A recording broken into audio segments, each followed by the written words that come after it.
महिलाओं को मेरा जय मूल्यवासी। मुझे हिंदी ही आता है, मराठी नहीं आता है। हाँ, चलेगा ना? तो आज हम लोग यहाँ पर जो उपस्थित हुए हैं वो अर्चना मैडम ने मुझे बहुत दिनों से बोल कर रहे थे कि मैडम आइए आइए आइए। तो मैंने बोला मुझे समय है, लेकिन आप सचिवालय से परमिशन लीजिए।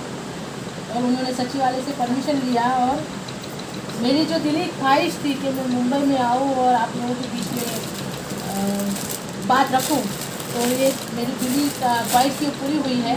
आज से 3-4 साल पहले मैंने और त्रिरत्न मैडम ने भी यहाँ पे मुंबई में हम लोगों ने फील्ड वर्क किया था। तभी बड़ा कार्यक्रम हुआ था, उसके कारण हम लोगों ने वहाँ फील्ड वर्क किया था। उसके बाद ये बहुत लॉन्ग समय के बाद ये मीटिंग हो रही है। मीटिंग के लगे थे अंशुना भट्टी की। हाँ हाँ, बड़ी मीटिंग किया था हम लोगों ने और फील्ड वर्क भी किया था काफ़ी सारा। लेकिन आज जिस परिस्थिति से हम लोग गुजर रहे हैं और जिस समस्याओं को मैं आज जो सुन रही हूँ, तो समस्या किसकी है? समस्या किसकी है? समस्या किसकी है? अम्मा, समस्या किसकी है? हमारी समस्या किसकी है? प्रॉब्लम किसका है? अपना है ना? प्रॉब्लम हम सबका है, प्रॉब्लम सबका है ना? समस्या सबकी है, तो समाधान कौन करेगा? कौन करेगा? आप लोग करेगा, हमको करना पड़ेगा, है ना? तो हम जब समस्या हमारी है और समाधान हम अपने तरह से नहीं करेंगे, तो दुश्मन हम पर हावी होगा और ये जो समस्या है वो समस्या हमेशा बरकरार रहेगी। तो ये समस्या का हल किस तरह से निकाला जाए, उसके लिए आज की मीटिंग बनाई। आज की मीटिंग जो है, समस्या जो है उसको किस तरह से हमको हल करना चाहिए, उसको कैसे दूर करना चाहिए, उसके लिए ये मीटिंग बुलाया है। मैडम बोल रहे हैं ना कि आप करें, मैं नहीं। मतलब खुद समस्या उसकी खुद की है, लेकिन वो क्या सोचती है, मैं कमज़ोर हूँ। आप ऐसा सोचती हो ना कि मैं, आप ऐसा सोचती हो ना मैं कैसे, आप सोचती हो ना मैं अकेले कैसे, सोचती हो ना? ये बड़ा सा समुद्र है आपके घर के पास ही है ना, मुंबई समुद्र है ना। आप कभी कभी जाती होगी, कितना बड़ा समुद्र है ना समुद्र। उसकी लहरें आती है, कई बार लहरें नहीं भी आती है, लेकिन कभी शांत होता है। एक पत्थर लो, सिर्फ पत्थर छोटा सा, इतना कंकर, और जोर से उसके ऊपर मारो, क्या होगा? पानी में हलचल होगी, होती है ना पानी में हलचल। कितना बड़ा समुद्र है, लेकिन एक इतना छोटा सा कंकर है ना, क्या करता है पानी में? हलचल मचाता है। मतलब एक कंकर, हम एक कंकर, भले हम लोग एक कंकर है, लेकिन हम बहुत बड़ी हलचल मचा सकते हैं। हमारे में उतनी ताकत है, आग है हमारे शरीर के अंदर, हम कुछ भी कर सकते हैं। एक तलवार को आपने देखा होगा, फिल्म में देखते हो ना, टीवी सीरियल देखते हो ना, आप लोग सीरियल देखते हो ना, तो तलवार जब अंदर से म्यान से जब निकलती है ना, तो वो अकेली होती है। जब मैदान में जाती है तो कितनों को काट देती है। अगर तलवार बोलेगी ऐसे कांपेगी तो मैं नहीं कर सकती, तो तलवार ऐसा सोचे कि मैं ये नहीं कर सकती, तो क्या होगा? सामने वाला जो है योद्धा, वो क्या लड़ सकेगा माँ? अगर तलवार अगर ऐसा सोचने लग जाए कि मैं नहीं लड़ सकती, तो कोई भी युद्ध नहीं जीता जा सकता। एक कंकर, मैं खुद एक तलवार हूँ, लेकिन मुझे सही जगह पर इस्तेमाल होना चाहिए। मेरा उपयोग कहाँ होना चाहिए? सही जगह पर होना चाहिए। अभी हम लोग जाए और वो तलवार निकाले और रास्ते में किसी को मर्डर कर दे, मार डाले, तो क्या वो उपयोग है? नहीं। लेकिन सही जगह पर सही उपयोग होना चाहिए। हम लोग भी समाज में, जिस समाज में हम रहते हैं ना, उस समाज की रक्षा करने के लिए भी हमारी जिम्मेदारी है। मैं अपने आप को क्यों तलवार समझती हूँ मालूम है? क्योंकि मेरा परिवार है। मेरा परिवार की रक्षा करना मेरा दायित्व है। आपके घर के अंदर भी आप बड़ी होंगी, आपका 2 बच्चे हैं, 3 बच्चे हैं, 1 बच्चा, पति, सास, ससुर, देवर, ननद, माँ, बहन होगी ना। ये परिवार है, उसकी रक्षा कौन करता है? आप खुद ही करती हो ना। घर से बाहर से आपका बेटा आया और एकदम लहूलुहान है, तो आप क्या करोगी? सबसे पहले उसको क्या करोगे? अरे इधर बैठ बैठ बैठ बैठ, उसकी ट्रीटमेंट करोगी ना। सबसे पहले क्या करोगी? 108 को बुलाओगी, फ़ोन करोगी? नहीं करोगी ना। 108 कब बुलाओगी? जब पहले उसकी फर्स्ट ट्रीटमेंट आप करोगे, उसको साफ सुथरा करोगी, उसको कहीं बहुत ज़्यादा चोट तो नहीं आई, अगर आई है तो पट्टा बांधोगी, हल्दी मरहम लगाओगी, जो भी ट्रीटमेंट है वो दोगी, या तो पैरासीटामोल दोगी। घर के अंदर जो गोली है वो ट्रीटमेंट आप दो। मतलब पहली ट्रीटमेंट आप करोगे, खुद पहली डॉक्टर आप हो। करती हो कि नहीं करती? करती हो ना। फिर मैनेजमेंट, मैनेजर एक होगी डॉक्टर आप लोग घर की। आप बोलेंगे हम तो कभी तो स्कूल गए नहीं। कहाँ स्कूल जाने की जरूरत थी? हमारी माँ ने हमको जो सिखाया वो देखा और हम लोगों ने किया। बच्चे की ट्रीटमेंट की, ननद की ट्रीटमेंट किया, ससुर की, सास ससुर को भी कुछ हुआ, पति को कुछ हो गया, तो भी हम ऐसी छोटी मोटी ट्रीटमेंट करते हैं। मैनेजमेंट, अगर आपका पति 5,000 रुपया दे या 10,000 रुपया दे या 1,00,000 रुपया दे, इतना तो अभी मैं यहाँ पर बैठी हुई एक मैडम ही है जिनका मतलब 50,000 से ज़्यादा आप मतलब होगा, लेकिन हम सभी महिलाएं यहाँ पर जो बैठी हुई है उसके कम से कम 5,000 भी महीने का नहीं होगा, है ना। 5,000 या 10,000 आप लोगों के जो बैठी हुई महिलाएं, मुझे जहाँ तक मालूम हुआ, तो हम लोग क्या करते हैं उसकी किस तरह से लिखते हैं कि मोबाइल रिचार्ज करना है, कितना राशन है इस महीने, फिर टीवी का रिचार्ज करना है, खर्चा कितना होगा सब्जी का, बच्चे का स्कूल की फीस भरनी है। वो 5,000 में या 2,000 में हम लोग किसी भी तरह से हम लोग क्या करते हैं, मैनेज करते हैं। 1,00,000 रुपया हो तो भी और 5,000 हो या 2,000 हो तो भी हम लोग मैनेज खुद करते हैं। अगर वही 5,000 वही 2,000 अपने पति को दे दे तो, अगर बच्चे का स्कूल का फीस भूल गया, कभी सब्जी लाना भूल गया, कभी मिर्ची बोला मंगाया होगा टमाटर लेके आएगा, अगर टमाटर मंगाया है तो हल्दी लाना भूल जाएगा। आप अपने पति को कहोगे ना रास्ते में भाई 2-4 चीज़ लेके आना राशन रास्ते से, अगर उसको पैसा दे दिया तो वो क्या करेगा, आधा चीज़ लाएगा, आधा चीज़ भूल जाएगा। पेपर का, अखबार का रिचार्ज करना है तो भी भूल जाएगा, बच्चे की फीस भूल जाएगा कई बार। लेकिन अगर महिला होगी तो संपूर्ण अच्छे से पूरा महीना निकल जाएगा। पति को कहा तो पूरा 5,000 खर्चा हो जाता है और कुछ न कुछ रह जाता है। तो मतलब अच्छी मैनेजमेंट हमारी महिला है, मैनेजर अच्छी महिला है। आप लोग ये सब कुछ कर सकती हो। तो आप सब कुछ, इतना सब कुछ करने के बाद भी हम लोग गुलाम क्यों हैं? हम इतना सब कुछ करने के बाद भी गुलाम क्यों है? आप लोग सोचोगे अरे मैडम कैसी बातें करते हो, हम तो 15 अगस्त 47 को आज़ाद हो गए हैं, हम कहाँ से गुलाम हैं? लगता है ना आप लोगों को? क्या आप सभी तो बोलते हैं 15 अगस्त को झंडे फहराते हैं, है ना? तो हम गुलाम कहाँ हैं? गुलाम हम अभी भी है, व्यवस्था की गुलाम है। इस देश में ऐसी शासक जाति है जिसकी हम लोग गुलाम है।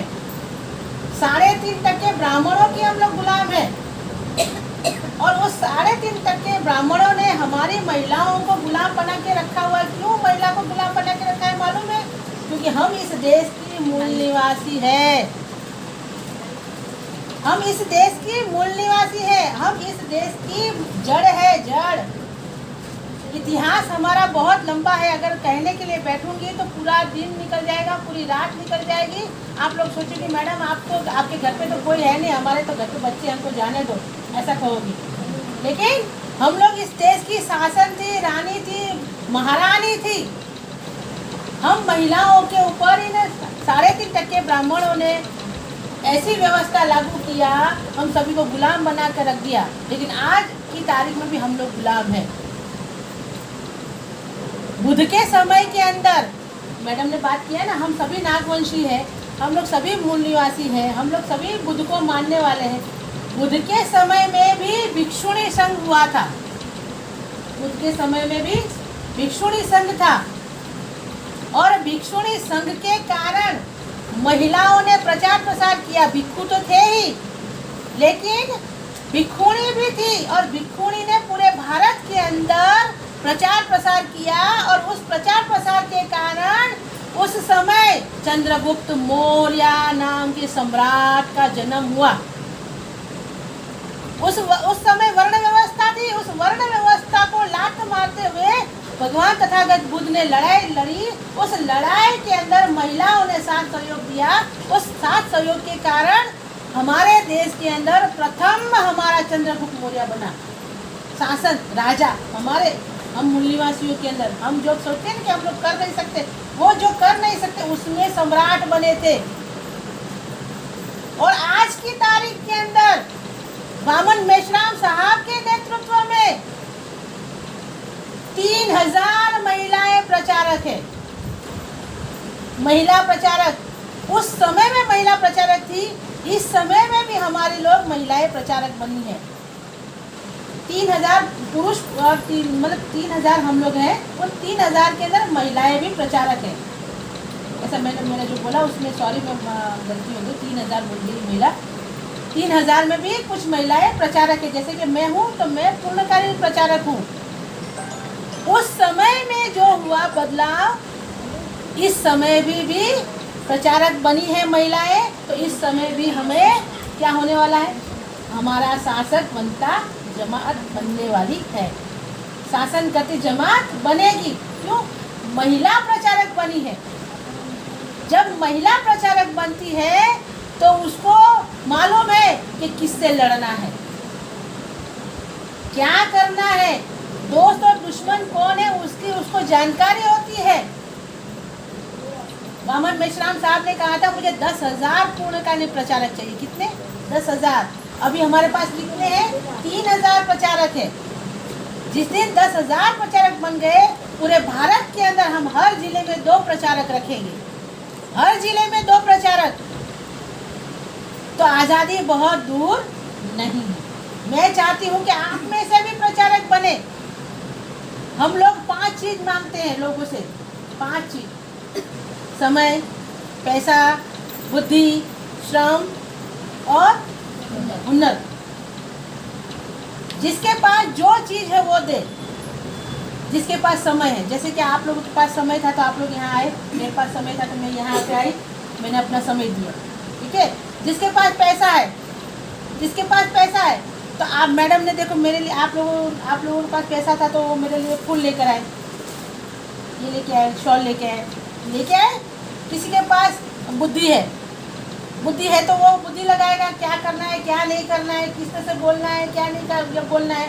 हाँ, फिर हुनर, जिसके पास गाने का हुनर है, लिखने का हुनर है, बोलने का हुनर है, डांस करने का हुनर है, किसी के पास भरत गुत्ते है ना, सिलाई करने का हुनर है, बहुत सारे हुनर होते हैं। तो वो हुनर के साथ में, जैसे कि हमारे यहाँ पे जागृति जत्था वाले लोग हैं, गाना गाते हैं, गाना गाकर लोगों को जागरूक करते हैं। श्रम मतलब मेहनत करना।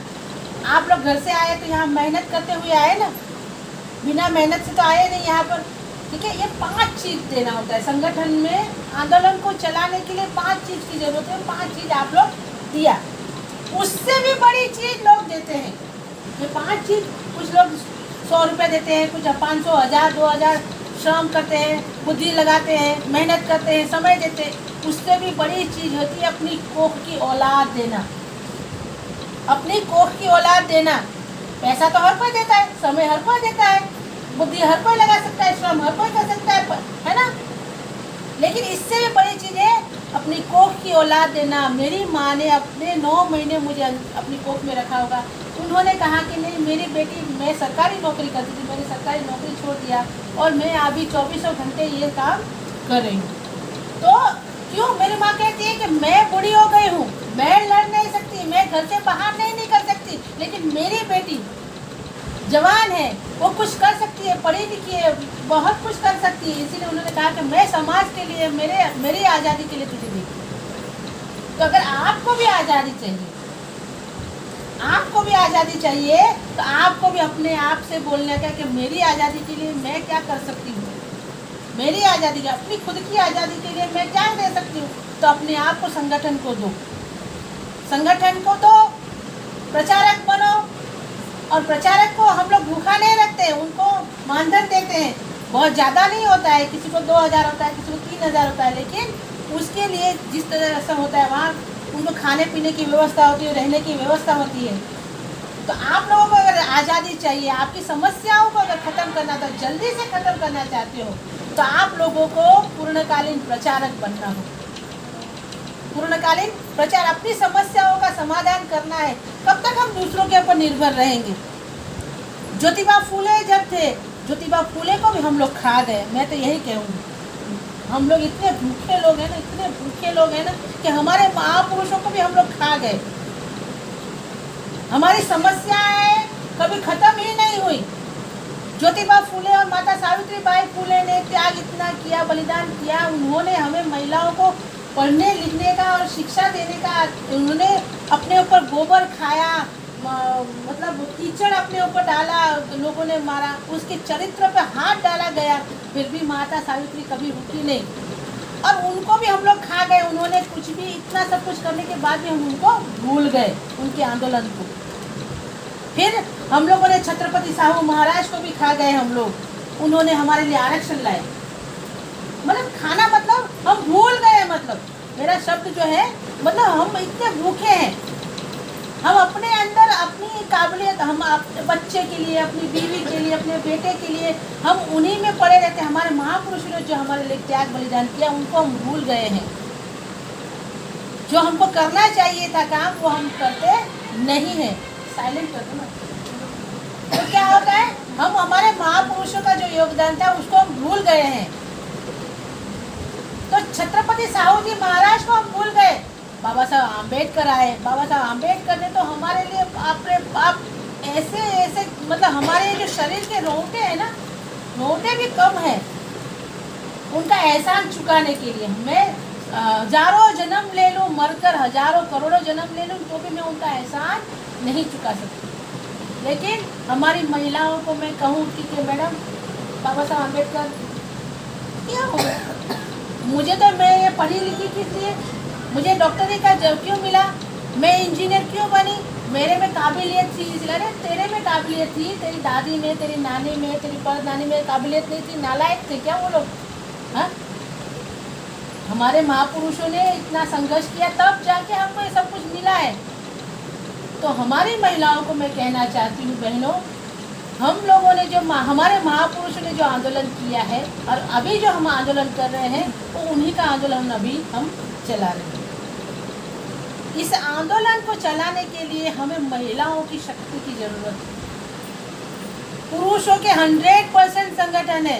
मैडम ने बताया ना कि बहुत सारे संगठन हैं, बहुत सारे नाम बताऊँ। बाम से मदर ऑर्गन, हमारी माँ है बाम से, भारत मुक्ति मोर्चा, बीन, राष्ट्रीय मूल्यासी महिला संघ, फिर डॉक्टर, इंजीनियर, वकील, विद्यार्थी, युवा, बेरोजगार, ऐसे हजारों हमारे, मतलब 100 संगठन है हमारे। और उस 100 संगठन में सिर्फ एक ही संगठन महिला का है, राष्ट्रीय मूल्यासी महिला संघ। और उस राष्ट्रीय मूल्यासी महिला संघ की 3 शाखाएं हैं। 3 शाखा, बाम से महिला कर्मचारी, भारत मुक्ति मोर्चा महिला आघाड़ी, और बहुजन मुक्ति पार्टी महिला आघाड़ी। और उसके अंदर बीन की महिला आ जाएगी, डॉक्टरों की महिला आ जाएगी, इंजीनियरों की महिला आ जाएगी, युवा बेरोजगारों की महिला आ जाएगी। इस विंग के अंदर एक विंग 100 के बराबर है, एक विंग 100 के बराबर है। तो आप लोग यहाँ पर जितनी भी महिलाएं यहाँ पर बैठी हुई है, उन महिलाओं को मैं कहना चाहती हूँ कि आप जिस क्षेत्र में हो, जैसे कि यहाँ पे जो प्राइवेट काम करने वाली महिलाएं हैं, उनको भारत मुक्ति मोर्चा में अपना संगठन में शामिल होना चाहिए। जो महिलाएं सरकारी काम करती है, उनको बाम से महिला आघाड़ी में शामिल होना चाहिए। और जो महिला राजनीति में जिनको बहुत इंटरेस्ट है, राजनीति करना बच्चों का खेल, और हम लोग सोचते हैं बाप रे बाप राजनीति, नहीं राजनीति में नहीं जाना चाहिए। क्या सोचते हैं? राजनीति में हमारा काम नहीं है। आप देखो राजनीति में ब्राह्मणों की महिला है, राजनीति में ब्राह्मणों की महिला है। बैठने में तकलीफ हो, इधर आ जाओ, यहाँ आ जाओ, बैठने में दिक्कत हो रही तो इधर आ जाओ। तो ब्राह्मणों की महिला अगर राजनीति में जा सकती है तो SC, ST, OBC और माइनॉरिटी की महिला क्यों नहीं जा सकती? हाँ नहीं, राजनीति हम नहीं कर सकते, करना चाहिए, राजनीति में दखल देना चाहिए, हम लोगों को राजनीति में जाना चाहिए। बाबा साहब आम्बेडकर ने बहुत लड़ झगड़ कर अंग्रेजों से भी लड़े, भारत के ब्राह्मणों से लड़े, कांग्रेस से लड़े, RSS से लड़े, और लड़ झगड़ कर वोट का अधिकार दिया। वोट का अधिकार कोई सामान्य अधिकार नहीं है। वोट का अधिकार राजा बनने का और राजा चुनने का अधिकार है। हम लोग क्या करते हैं, मैडम बच्चे की फीस नहीं है, मुझे थोड़ा सा पैसा दे दो ना, ऐसा करते हैं, मांगते थे, तनख्वाह नहीं आई है पैसा दे दो ना। जब वो आते हैं ना वोट लेने के लिए, मुझे वोट देना, मुझे वोट, तो तुम क्या कहते हो? कुछ दो। क्या बोलते हो? क्या दोगे आप लोग? तो आप बोलते बहन लाड़की बहना योजना लाया हूँ, है ना, 2100 रुपया, 2100 को 2500 कितना देते? 1500 रुपया। और 1500 रुपये में आप लोगों का खून पी रहे हैं ये लोग। क्या पी रहे हैं? खून पी रहे हैं। तो 1500 रुपया हम लेने का, लेकिन वोट अभी आज के बाद उनको नहीं देने का। मैं किसी पार्टी की हूँ इसलिए नहीं बोल रही हूँ, वोट उनको नहीं देने का। जो तुम्हारा काम कर रहे हैं उनको दो। नहीं, ये बेचारी अर्चना मैडम कितना मेहनत करती है तुम्हारे लिए, हाँ? बहुजन मुक्ति पार्टी वाली है ना, खटिया वाली, सबकी खटिया खड़ी कर देगी वो लोग। आप लोग इनको दो। आप उनसे 1500 रुपये लेने के लालच में आप लोग वोट उसको देकर आते हो। तो 1500 रुपये लेना नहीं, ऐसा नहीं है, लेने का 1500 भी लेने का, लेकिन वोट उनको नहीं देगा। हाँ, अभी देखो हमारी सरकार, देखो हम लोग क्या सोचते हैं, बाबा साहब आम्बेडकर ने क्या कहा था? फ्री शिक्षा होनी चाहिए, हेल्थ फ्री होना चाहिए, चिकित्सा फ्री होनी चाहिए, और तीसरा रोजगार फ्री होना चाहिए। बाबा साहब आम्बेडकर ने 3 चीज फ्री रखा था हमारे लिए, शिक्षा फ्री, हेल्थ फ्री, रोजगार फ्री। ये लोगों ने क्या किया? हमारे लोग 80 के दशक में जब देखा, 70 के बाद क्या हुआ? 1970 के बाद लोग IAS बन रहे थे, इंजीनियर बन रहे थे, वकील बन रहे थे, मिलें इतनी चल रही थी, इतनी बड़ी, यहाँ बॉम्बे के अंदर सबसे बहुत बड़ी सारी मिलें थी, गुजरात के अंदर अहमदाबाद और उधर सारी बहुत सारी मिलें थी। तो जैसे ही मिलें चल रही थी, इतनी सारी मिलें थी, तो उनको मालूम पड़ जा रहा है ये लोग तो पैसे वाले हो रहे हैं, ये SC, ST, OBC क्या हो रहे हैं? पैसे वाले हो रहे हैं, अमीर हो रहे हैं, उनके बच्चे सरकारी नौकरी कर रहे हैं। क्या किया उन्होंने मालूम है? जितनी भी मिलें थी उनको ताला लगा दिया, जितनी मिलें थी उनको ताला लगा दिया। फिर क्या किया? कांग्रेस ने प्राइवेटाइजेशन करवा दिया, सरकारी नौकरियां खत्म हो गई, स्कूल में प्राइवेटाइजेशन हो गया, शिक्षा बंद होने लग गई। अभी कोई सरकारी नौकरी करने वाले मिल रहा है?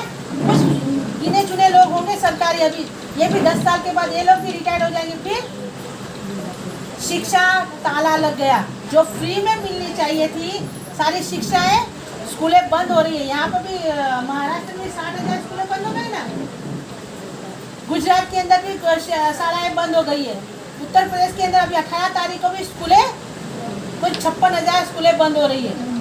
मुंबई में भी हुई, मतलब कैसे पूरे महाराष्ट्र की हालत है ऐसी, पूरे भारत के ऐसे है कि ये लोग क्यों इतने विकसित हो रहे हैं। विकसित क्यों हो रहे हैं?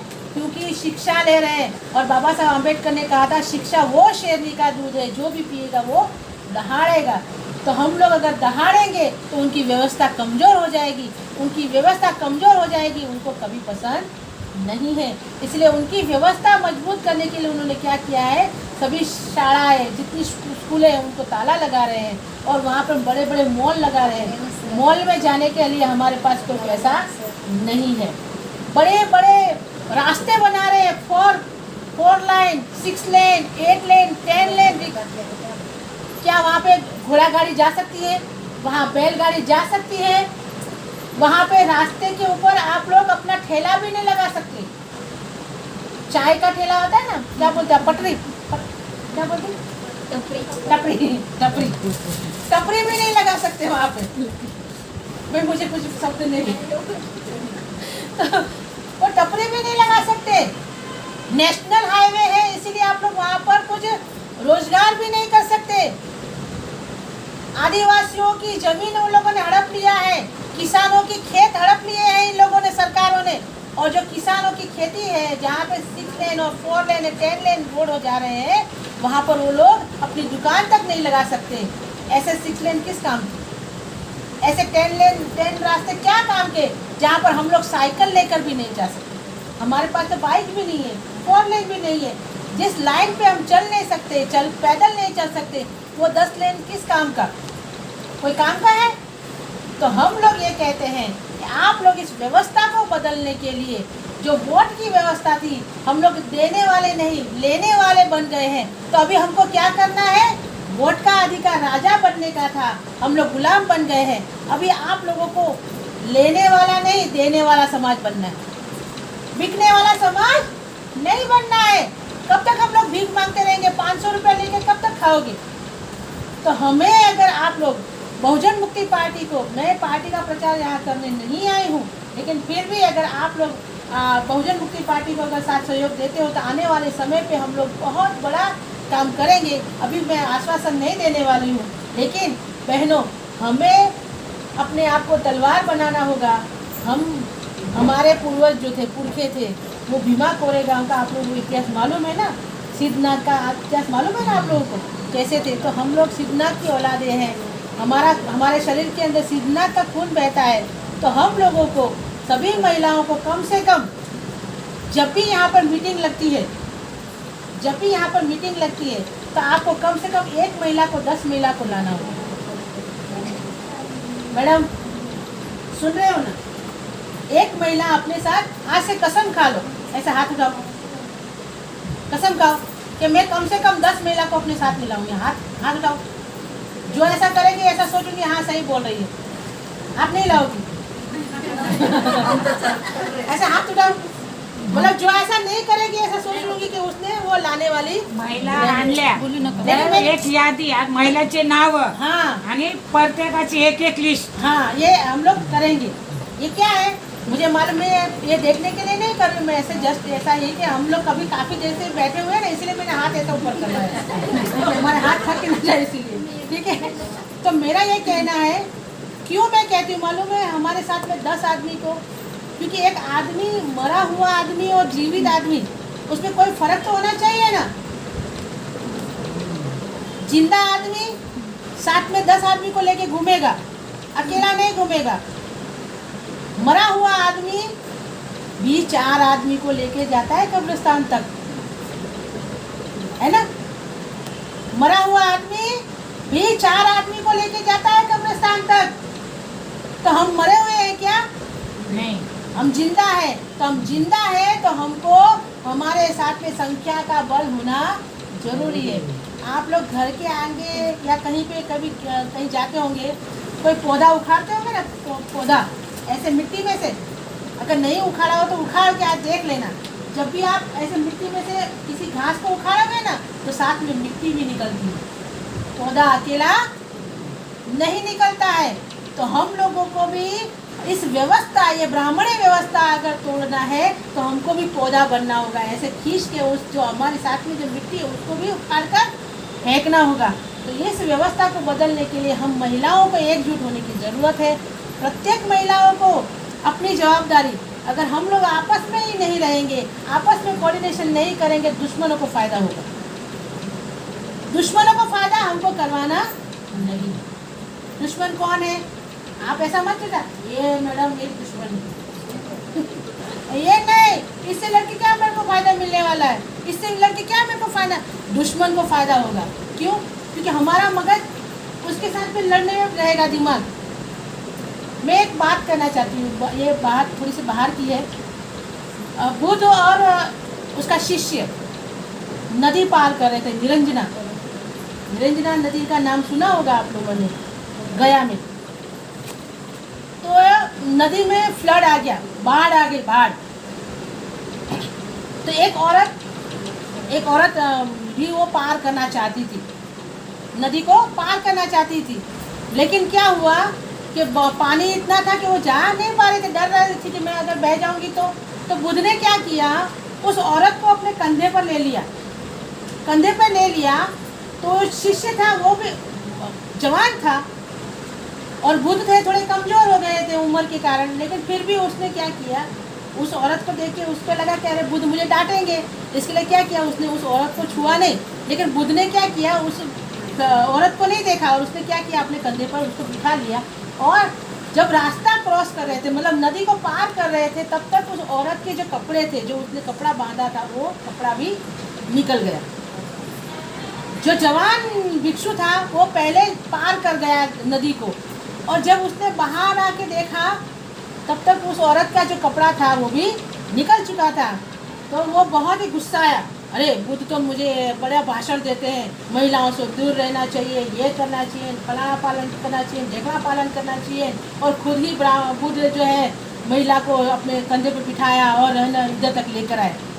और ये बात हो गई, बुद्ध ने उस महिला को नदी पार करा दिया और बुद्ध तो अपने रास्ते पर चल पड़े। और वो जो भिक्षु था वो भी बनते जो था वो भी बुद्ध के पीछे पीछे चलने लग गया। अब काफ़ी दिन हो गए, लेकिन वो जो बनते था वो बुद्ध से बात ही नहीं कर रहा था। तो बुद्ध ने कहा, अरे बुद्ध क्या हुआ आनंद, क्या बात है, मैं कई दिन से तेरे को देख रहा हूँ, तू कुछ बोल नहीं रहा है। ऐसा नहीं, आप मुझे डांटोगे, अरे बोल तो सही, मैं तेरे को नहीं डांटूंगा, बोल। बोले कि नहीं, बोल नहीं डांटूंगा, बता क्या बात है। तो बोले कि आप तो शिक्षा देते हो कि महिला से दूर रहना चाहिए, शील पालन करना चाहिए, और ऐसा है तैसा है। उस दिन आप नदी में उस महिला को अपने कंधे पे बिठा दिया और नदी पार करते करते उस महिला का वस्त्र भी निकल गया, और आप है कि आप तो मुझे कह रहे थे। तो बोलने का बस इतनी सी बात। तो बोले हाँ, बोले मैं तो उस नदी के अंदर ही सब कुछ छोड़ के आया और तू अभी तक नदी को अंदर लिए बैठा हुआ है। नदी का जो फ्लड था, जो बहाव था, वो तो मैं कब से वहाँ पे, नदी भी बहना, जो तूफान आया था वो भी थम गया, तेरे अंदर जो तूफान है वो अभी भी चल रहा है। मतलब हम लोग जिस कारण से जब भी कुछ ऐसा होता है तो हमको वहीं पर ही उसको रख देना चाहिए, छोड़ देना चाहिए, और बुद्ध के मार्ग पर चलत भिखे चारिकम हमको करते करते हमारा प्रचार प्रसार करना चाहिए, ताकि हमारे आंदोलन में कभी भी प्रभाव न पड़े और हम लोग आगे निरंतर अगर मान लीजिए अगर मुझसे कोई गलती हो गई हो तो मैं आपसे क्षमा मांग लूँगी, मैं छोटी नहीं हो जाऊँगी। अगर किसी और से भी हो जाती है तो हमको भी छोटा अपने आप को नहीं समझ के बड़ा मन रख के हमको भी सामने के वाले को सॉरी कहना चाहिए। तो आपको भी कभी भी ऐसा होता है तो हमको किसी को भी तभी माफ़ करके आपको आगे निकलना चाहिए, और संगठन को कभी भी नुकसान नहीं होना चाहिए। हम बैठ जाएंगे चुपचाप, घर पे बैठ जाएंगे, सोचेंगे अरे उसके कारण वो आती है, उसके कारण ये होता है, तो मैं बैठ जाऊंगी, इससे भी संगठन को नुकसान होगा, दुश्मन को फ़ायदा होगा। हमको उनके साथ में मिलकर हमको हमारा सिर्फ एक ही उद्देश्य होना चाहिए, और वो उद्देश्य क्या है, व्यवस्था परिवर्तन, और एक ही एक जैसे एक ही भगवान है ना, तो एक ही दुश्मन है, और वो दुश्मन कौन है? ब्राह्मण और ब्राह्मणवादी व्यवस्था। उस व्यवस्था को हमको बदलना है। उस व्यवस्था को बदलने के लिए मैं आप सभी को तैयार करने के लिए यहाँ पर आई हूँ। अभी तक आप लोग सिर्फ एक तलवार थे, लेकिन आज आप संपूर्ण तलवार बन चुकी हैं। हमको कहाँ पर किसको यूज़ करना है, कब आपको करना है, हर महीने हम मीटिंग बुलाएंगे। मैडम को, आप सभी मैडम को मैं कहना चाहती हूँ, आप कभी भी मुझे बुलाइए, सचिवालय में परमिशन लीजिए, मुझे बुलाइए। मैं हमेशा कभी भी जिस दिन बोलोगी उस दिन मैं यहाँ पर आऊँगी और आप लोगों का मार्गदर्शन करूँगी। फील्ड में भी जाएंगे, घर घर घूम के ऐसे ठोक के लोगों को जगाएंगे, ठीक है? इसके लिए आप लोग प्रयत्न करोगे और आप लोगों ने मुझे बोलने का मौका दिया, इसलिए धन्यवाद। जय भीम, जय मुरलीधर।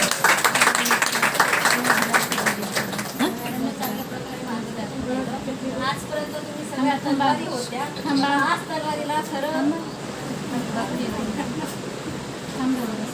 देखो, रोजगार के लिए जो हम लोग बोल रहे हैं, बहुजन मुक्ति पार्टी जिस दिन आएगी, आप लोग यहाँ वहाँ मत भटकिए। किसी भी पार्टी के लोग आपको प्रलोभन देंगे, ठीक है, कि हम लोग आपको ये देंगे वो देंगे, लेकिन अपनी पार्टी काम कर रही है। अगर अभी हमारा पार्टी काम कर रहा है, ठीक है, लेकिन जिस दिन हमारा पार्टी सही में संपूर्ण तरीके से महाराष्ट्र में आएगा, आप महिलाएं अगर तैयारी करोगी तो संगठन हमारा बढ़ेगा और पार्टी भी बढ़ेगी।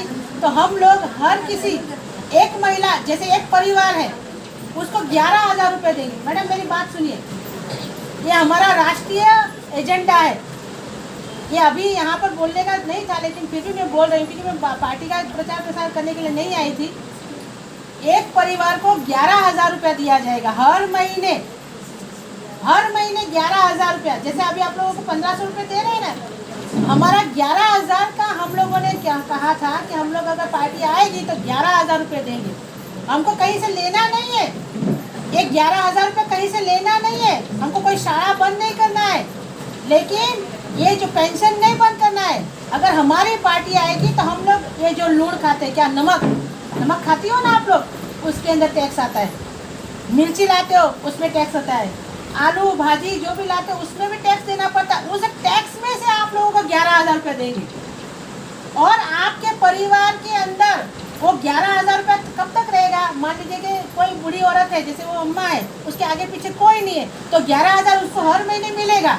लेकिन मान लीजिए कि आपका परिवार है, 4 का परिवार, आपका 5 का परिवार, आपका 3 का परिवार है, उसके घर के अंदर एक बच्चा जो भी होगा उसको सरकारी नौकरी मिलेगी। कंपलसरी हमारी सरकार जिस दिन आएगी, सबसे पहले उसके ऊपर हम लोग साइन करेंगे भाई भला कि कहाँ कितनी नौकरियां खाली पद है, रिक्त जहाँ स्थान है, उस रिक्त स्थान का हम लोग पहले ब्यौरा करेंगे, कहाँ वो सारा इकट्ठा करेंगे। उसके बाद जहाँ हम लोग एम्प्लॉयमेंट की नोटिस निकालेंगे कि भाई ये रिक्त जगह है, उसकी भर्ती जारी करो, उसकी जाहिरात हो, फिर जाहिरात देंगे और फ्री में फॉर्म भरवाएंगे। ये अभी क्या करते हैं ये लोग, 100 रुपये का आपको फॉर्म भरते हैं कि भाई ये फॉर्म है, 100 रुपया लीजिए, ऑनलाइन लीजिए, तब जाके आपको फॉर्म भरते हैं। और लाखों लोग उसकी फॉर्म भरते हैं तो नौकरियां मिलती नहीं है। तो हम लोग अगर सरकार में आएंगे तो हम लोग परिवार का एक आदमी को हम लोग सरकारी नौकरी देंगे। अगर मान लीजिए सरकारी नौकरी भी नहीं है, मान लीजिए सरकारी नौकरियां खत्म हो गई, तो हम लोग प्राइवेट जितनी प्राइवेट कंपनियां हैं उसके अंदर भी हम लोग आरक्षण लागू करेंगे। उसके अंदर भी हम लोग वहाँ पे सरकार आपको नौकरी देंगे, आरक्षण लागू करेंगे। आप लोग अभी बहुत महिलाएं बैठ कर काफ़ी थक चुकी हैं। हम नेक्स्ट टाइम जब मिलेंगे बहुत सारी बातें करेंगे। आप लोगों ने किसी को देना है वो आप, ठीक है। और हाँ, ये जो मैं यहाँ पर आई हूँ इसके लिए मैडम का धन्यवाद है, आप त्रिरत्न मैडम का धन्यवाद, नरवाड़े मैडम का धन्यवाद, जितनी सभी डॉक्टर मैडम का धन्यवाद, और गायकवाड़ सर आपने अपना ऑफिस हम लोगों को बैठने के लिए दिया, ये पंखा और लाइट दिया, उसके लिए आपका भी धन्यवाद। और जितनी भी सभी महिलाएं यहाँ पर आई हैं, बचत घर की जितनी भी महिलाएं हैं, बेटियाँ हैं, माँ है, सभी को धन्यवाद। जय भीम, जय मुरलीधर।